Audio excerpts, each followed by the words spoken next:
Lewis Hamilton a terminé son premier test de pré-saison avec Ferrari en tant que deuxième pilote le plus rapide, devant son nouveau coéquipier Charles Leclerc. Mais comment s'est réellement déroulée sa performance? Le grand changement de Hamilton a été l'histoire principale de la Formule 1 jusqu'à présent en l'année 2025, avec une énorme attention portée à ses premières apparitions et à son travail en piste avec Ferrari. Ce qui compte vraiment, cependant, c'est la performance.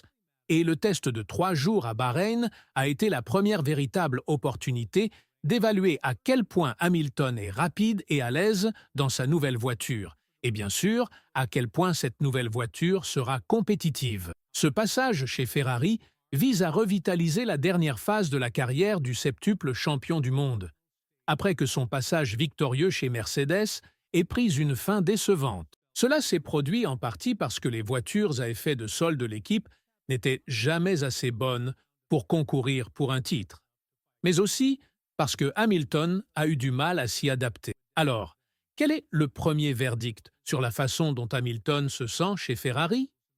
Il y a encore du travail à faire, tant pour lui que pour l'équipe, comme l'admet Hamilton lui-même, mais il dit qu'il apprécie vraiment la voiture. C'est déjà un changement par rapport au passé, lorsque Hamilton avait avoué qu'il détestait l'ère actuelle des voitures et qu'elle ne correspondait tout simplement pas à son style de pilotage. Chaque fois que Hamilton semblait un peu limité sur la piste pendant les essais, cela provenait principalement d'une phase où Ferrari suivait un programme de test qui n'incluait pas d'ajustement de réglage pour lui offrir une meilleure sensation au volant.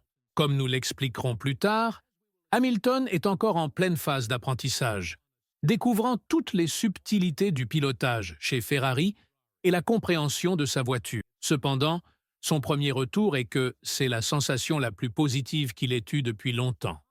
Il dit qu'il sent que la voiture est sous son contrôle et qu'elle répond à ses commandes, ce qui est un contraste frappant avec la façon dont il décrivait les pires moments de ses derniers jours chez Mercedes. La fin de l'ère Hamilton chez Mercedes n'a pas été décevante uniquement parce qu'il pilotait des voitures moins performantes. Il était plus lent que son coéquipier George Russell, du moins en qualification. Le style naturel de Hamilton, qui consiste à attaquer les entrées de virage sous freinage, ne convenait pas à une combinaison de voitures et de pneus qui était toujours à la limite. Deux principales théories expliquent cela. La première est qu'il s'agit d'une caractéristique propre aux voitures à effet de sol, qui ont tendance à souffrir de sous-virage à l'entrée des virages et d'instabilité, car l'effet de sol diminue lorsque la voiture ralentit, ce qui fait que l'adhérence se déplace de l'arrière vers l'avant. De plus, les pneus modernes de Pirelli ne réagissent pas bien à toute forme de glissement. Si l'essieu avant glisse à cause d'un peu de sous-virage initial, alors l'essieu arrière glisse également en raison d'une certaine instabilité en milieu de virage. Cela crée un double problème, augmente la température des pneus et réduit encore davantage l'adhérence. Certains éléments de cette problématique sont évidemment inhérents aux réglementations actuelles. Hamilton admet que son style naturel ne correspond pas à ce dont les voitures ont besoin et qu'il ne s'est pas adapté aussi bien que d'autres. C'est donc une limitation de son côté. L'autre théorie est cependant que les voitures Mercedes qu'Hamilton a pilotées n'ont fait qu'accentuer ces tendances parce qu'elles étaient trop imprévisibles. Même Russell a souffert des variations extrêmes d'équilibre qui pouvaient survenir. Il était toujours possible qu'un passage chez Ferrari atténue le pire de ce que Hamilton a subi, car les voitures Ferrari semblaient génétiquement un peu plus tolérantes à un style de freinage tardif et de braquage agressif que celles de Mercedes. Il y a cependant une limite à ce que l'on peut juger à partir des tests. Hamilton apprenait encore à maîtriser une nouvelle voiture, donc il n'en était pas encore au point où il savait exactement où chercher les derniers centièmes de seconde. Et comme toujours, c'est cette quête de la dernière fraction de performance qui peut faire qu'une voiture qui semble plutôt bonne ou un pilote qui semble en contrôle bascule vers des difficultés. Mais avec ces précautions en tête, Hamilton semblait très à l'aise dans la Ferrari et n'a pas rencontré de difficultés dans la transition entre le freinage et l'entrée en virage, ce qui avait parfois posé problème aux deux pilotes Mercedes. Les conditions de piste étaient différentes entre les tours rapides de Hamilton et ceux de Leclerc, ce qui affecte à la fois la référence de Hamilton pour affiner davantage son pilotage chez Ferrari et notre capacité à les comparer précisément. Leurs tours les plus rapides du deuxième jour étaient néanmoins très similaires, et il n'y avait aucun signe évident que Hamilton en faisait trop à l'entrée des virages, perdant ensuite du temps en sortie. À cet égard, il s'est bien comparé à Leclerc, et il existe un point spécifique de style de pilotage qui constitue actuellement la principale différence. Comme toujours, Leclerc utilise plus fréquemment le chevauchement entre l'accélérateur et le freinage tout au long du tour. Cela peut être un atout majeur, notamment en qualification, et il l'a toujours utilisé avec beaucoup d'efficacité, en particulier à Bahreïn, où certaines courbes favorisent vraiment sa manière unique de ralentir et de faire pivoter la voiture tout en maintenant une vitesse minimale inhabituellement élevée dans les virages de moyenne vitesse. Dans ces virages de moyenne vitesse, où l'avant de la voiture peut être surchargé, Leclerc parvient d'une manière ou d'une autre à faire pivoter la voiture tout en appliquant encore légèrement l'accélérateur, ce qui lui permet de reprendre les gaz à pleine puissance, plus tôt en sortie de virage.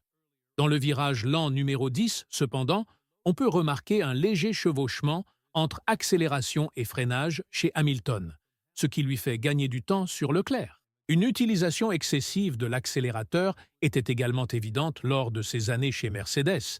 Il est donc possible que Hamilton ait une caractéristique similaire, bien que moins marquée, à celle de Leclerc, ce qui pourrait être un avantage si Ferrari parvient à l'exploiter. Un inconvénient évident du test de Hamilton avec Ferrari a été le kilométrage parcouru. Hamilton faisait partie des pilotes ayant le plus à apprendre à Bahreïn, et pourtant, il a terminé avec l'un des plus faibles nombres de tours effectués. Seul le duo Red Bull, composé de Max Verstappen et Liam Lawson, ainsi que Lance Stroll, malade, en ont réalisé moins.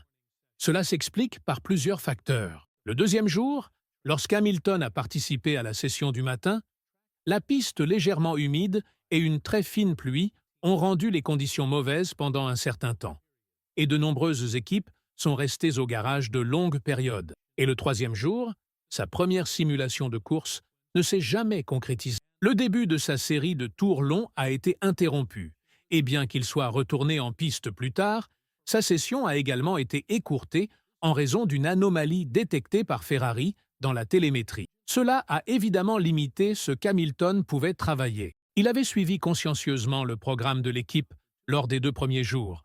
Donc la dernière journée aurait dû être l'occasion pour lui de pousser davantage la voiture, tester différents réglages et enfin effectuer quelques vraies simulations de course pour comprendre le comportement de la voiture en conditions de course. À cet égard, le test n'a pas été aussi réussi qu'il aurait pu l'être. Et cela signifie que Hamilton arrivera en Australie légèrement sous-préparé, ce qui est dommage, même si cela était prévisible. Cependant, Hamilton était clairement très satisfait de ce qu'il a qualifié de base solide pour sa saison. Il est ravi de son premier mois chez Ferrari et dit que cela ne pouvait pas mieux se passer. Il a même mentionné son accident avec la Ferrari de l'année 2023 lors d'un test privé à Barcelone comme un passage obligé, car cela faisait partie de son processus de familiarisation avec le ressenti d'une Ferrari à la limite. Il estime que le processus d'intégration a été fluide.